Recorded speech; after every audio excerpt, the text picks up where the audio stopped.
Hello, I'm Sharif, and I'm going to talk you through the first Intermezzo in Technical Writing 2, which is all about documentation types.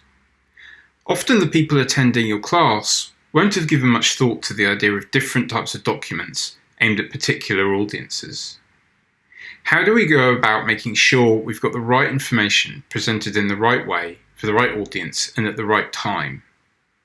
Broadly speaking, I think we can categorize documentation into information for users and information for the team, and in almost all cases, we should be managing these separately. So let's look at user documentation first. I like to explain this slide to my students as a spectrum. That's how I think about it, where users are starting out as curious beginners and hopefully, if all goes well, they work towards becoming active users. Throughout their user journey, a user's documentation needs are evolving. Some of the documentation types are going to appeal to users at both ends of the spectrum. For example, curious beginners and active users might both find API reference documentation useful, but perhaps in different ways. So in this example, a curious beginner might spend time looking at the API reference initially because they just want to get a sense of the scope of the API surface.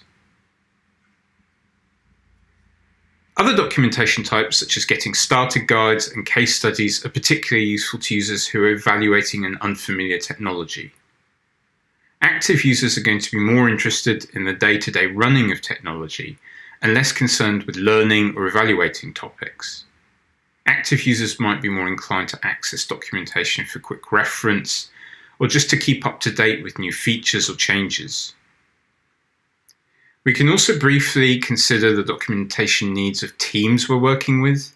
Like users, individual team members' needs evolve as people join a team and need to familiarize themselves with new technology and processes. I like to remind my students to keep the needs of future team members in mind when writing documentation and make sure that we're explaining acronyms or unfamiliar terms for them.